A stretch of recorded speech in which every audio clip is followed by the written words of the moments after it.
آج ہم ایک ایسی داستان میں غوطہ لگانے والے ہیں جو حکمت، طاقت اور ایمان کے گرد گھومتی ہے۔ یہ کہانی ہے ایک ایسے بادشاہ کی جن کے حکم پر جن و انس چلتے تھے، اور ایک ایسی ملکہ کی جس کی سلطنت کی شان و شوکت کی کوئی مثال نہ تھی۔ جی ہاں، یہ قصہ ہے حضرت سلیمان علیہ السلام اور ملکہ بلقیس کا۔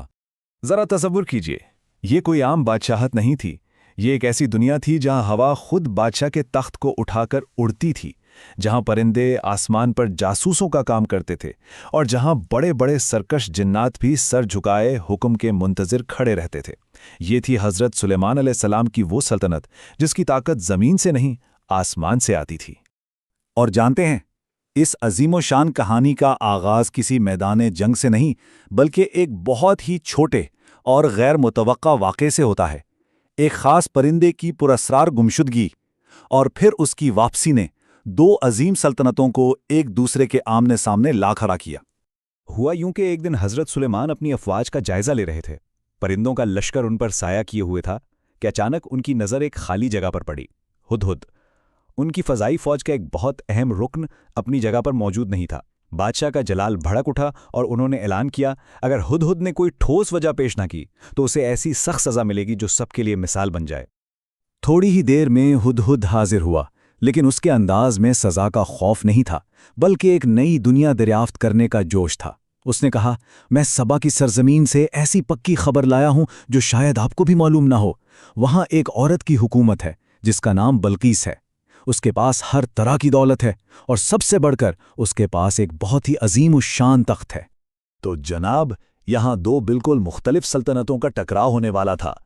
ایک طرف تھی حضرت سلیمان کی بادشاہت، جس کی طاقت کا سرچشمہ اللہ کا دیا ہوا اختیار تھا، اور دوسری طرف تھی ملکہ بلقیس کی دنیاوی سلطنت، جو بے پناہ دولت، بڑی فوج اور سورج کی پوجا پر قائم تھی۔ یہ دراصل خدائی طاقت اور دنیاوی شان و شوکت کا مقابلہ تھا۔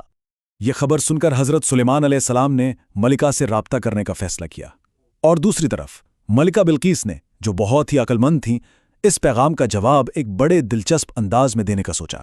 حضرت سلیمان نے ہدہد کے ذریعے ایک خط بھیجا۔ یہ صرف ایک پیغام نہیں تھا، یہ ایک دعوت تھی اور ایک چیلنج بھی۔ اس میں بالکل صاف لکھا تھا، میرے سامنے تکبر نہ کرو اور فرما بردار ہو کر میرے پاس آ جاؤ۔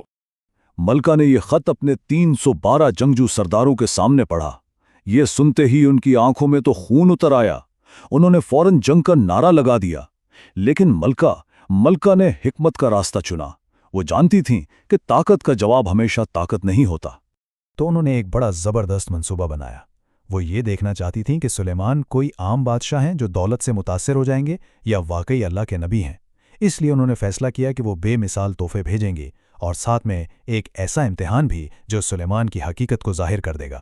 ان تحفوں کے ساتھ ایک پہیلی بھی تھی، ایک بہت ہی بڑا، نایاب اور بالکل بے داغ موتی، اور سوال یہ تھا کہ اگر سلیمان سچے نبی ہیں تو اس موتی میں کسی اوزار یا آگ کے بغیر سوراخ کر کے دکھائے۔ یہ ایک ایسا چیلنج تھا جو کسی بھی انسان کے بس سے باہر تھا۔ تو اب ملکہ کے قاصد حضرت سلیمان کے دربار میں پہنچے۔ یہ وہ لمحہ تھا جہاں دنیاوی دولت اور خدائی طاقت کا پہلا براہ راست آمنا سامنا ہونا تھا۔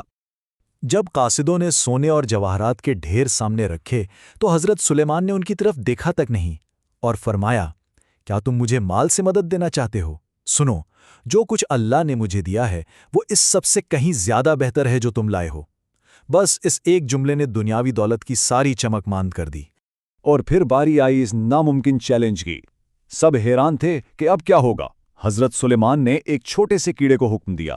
وہ کیڑا آہستہ سے موتی کی طرف بڑھا، اور پلک جھپکتے ہی اس نے موتی میں ایک ایسا بہترین سوراخ کر دیا جو کوئی انسان بنا ہی نہیں سکتا تھا۔ قاصدوں کے تو جیسے ہوش اڑ گئے۔ انہوں نے اپنی آنکھوں کے سامنے ایک معجزہ دیکھ لیا تھا۔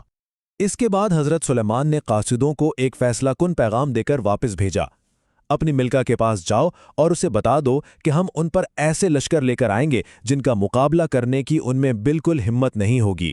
جب ملکہ کو یہ سب پتہ چلا تو وہ سمجھ گئیں کہ مقابلہ کسی دنیاوی بادشاہ سے نہیں، اللہ کے نبی سے ہے۔